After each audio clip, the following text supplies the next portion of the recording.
Hello, hello, hello, and welcome to Courageously Kind. I'm Maddie. And I'm Liz, and today we are talking about New Year's resolution. Happy New Year! 2021. You made it through 2020. We did it, guys. We did it. Congratulations. I'm not saying that this year's going to be any better. I don't know. But we made it through this far. And you should be proud of that. So today we're talking all about resolutions. And before you think, no, I don't have a resolution, or I'm not making one this year, hear us out. It's not going to be like you have to make resolutions now. You have to do this thing. Yeah. No. This is going to be an honest conversation about, what even are resolutions, why do they fail, and what we think we can do, what we suggest you do to make resolutions that'll stick. So, Maddie, I don't know about you, but I always feel like I have to pick something to do in the next year. I have to choose to do something very ambitious to, top last year, and I never do. Yeah, me either. Do you remember the resolution jar? I do, yeah, it's up in the cabinet. We had a jar of resolutions that on New Year's Eve we would write down our resolution for the following year, and we'd read our old ones. And you know what's funny is they were pretty much all the same thing for me. Yeah. They were all like, I want to eat right and be healthy and exercise every day. Yeah. I remember one year I even made a little chart that I put on the wall. Really? That had I had to write down every day that I did it. It lasted about 4 days. And that's pretty common. That's how it goes. That's how it goes. I have a statistic here that says that 80% of resolutions fail. Wow. That's 80% is a pretty big number. Yeah. It's most of us. It's majority. But I can totally see that. Every year we look in that jar and I would never remember what I wrote. Yeah. Never. Yeah. No, it never occurred to me to go and check throughout the year. No, me either. either. What I mean? But I think that's what we all do with resolutions, is we make them and in February we forget about them. Right. I have another statistic here that says a habit takes an average 2 months to form, and I can tell you, 2 months after I've made my resolution, I have definitely forgot about it. Absolutely. Absolutely. So why do you think they fail? Well, when I was thinking about this topic, a couple different things came to mind. One is, I think there's so much pressure surrounding resolutions that we don't even realize. Yeah. Because we all kind of feel like we have to make them. I feel like it's a new year. It has to be a new me, you know? Yeah. But I don't want to be a new me yet. You know what I mean? Yeah. And, we can constantly be working on ourselves that we don't have to wait for the clock to strike midnight to start bettering ourselves. Absolutely. And don't feel like you have to become a new person when the clock strikes midnight. No. No. That's unrealistic. It is unrealistic. I think there's so much pressure surrounding these, and we have such great intentions. Yeah. Usually my resolutions are things like being healthier or working on myself, and those are wonderful things. Yeah. But for me, I put so much pressure around it, around getting it right, that when I inevitably fail, I never go back to it. Yeah. We blame ourselves and we think, oh, well, why did I think I could do that? Right.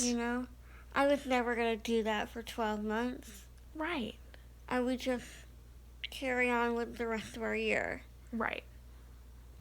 But it doesn't have to be this way. It doesn't have to be this way. We have a few suggestions to how to make resolutions that work for you, that you'll stick to through the year. Yeah, and, at the end of 2021, as we approach 2022, maybe you can look back and say, okay, yeah, I did do what I wanted to do this year. Yeah.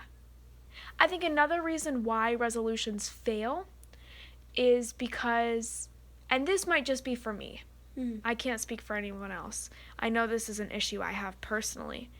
I have no idea what my year is going to look like. Yeah, especially 2020. Who could have predicted that? Yeah.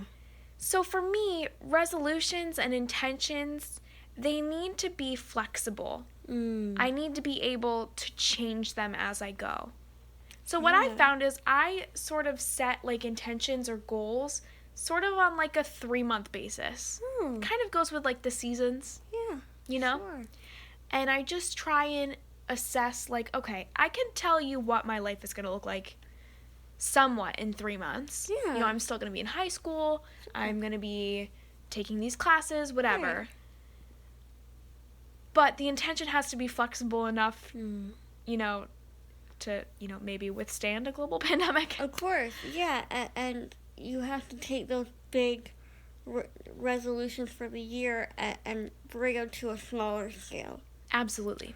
Even if it's as small as, what do I want to do today? Yes. How do I want to, achieve this big goal that I told myself I was going to do? How do I want to do just a little bit today? Yeah.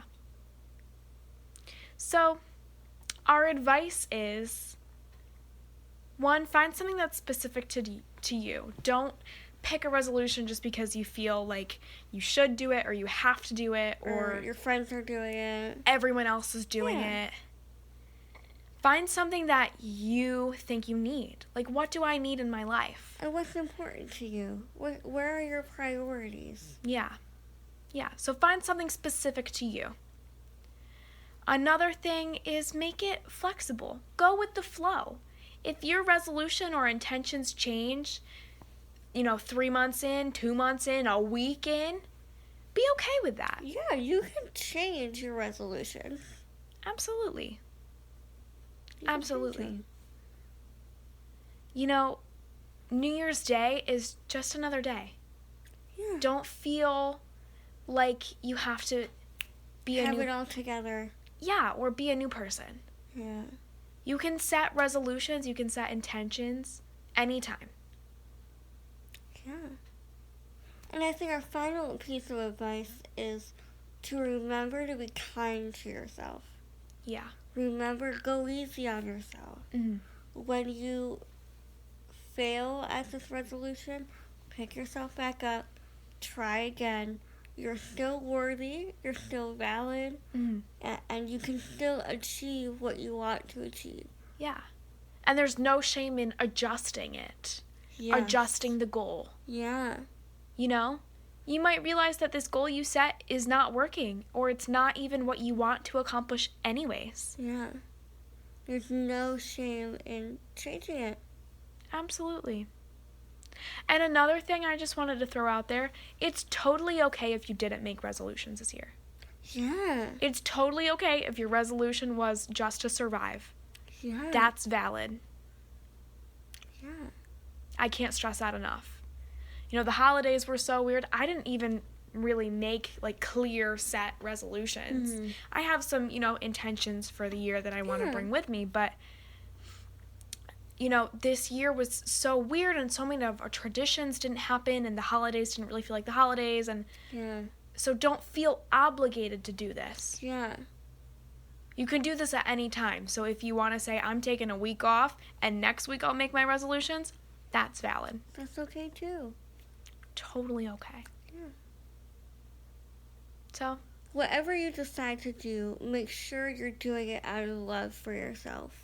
Absolutely. Absolutely. If you're rooted in love, Can't go wrong. Can't go wrong. So, that being said, Happy New Year. Thank you so much for joining us this past year. Yeah. We hope that this next year is full of more conversations. We're very excited for 2021. We are. And we just want to thank you for sticking around. And really making our 2020 so enjoyable. Yeah. We love you so much. You're so loved. You're so worthy. I really believe that you can never hear that enough. You can never hear enough. sometimes I say it at the end of the podcast and I think, do I say this too much? No. You can never hear it enough. Yeah. So listen, you are loved. We love you. You are worthy. Your feelings are valid. You are valid whether you make resolutions or not. Yes. We hope you have a great week and a great start to the new year. And we'll see you back here real soon. Happy New Year. Woo!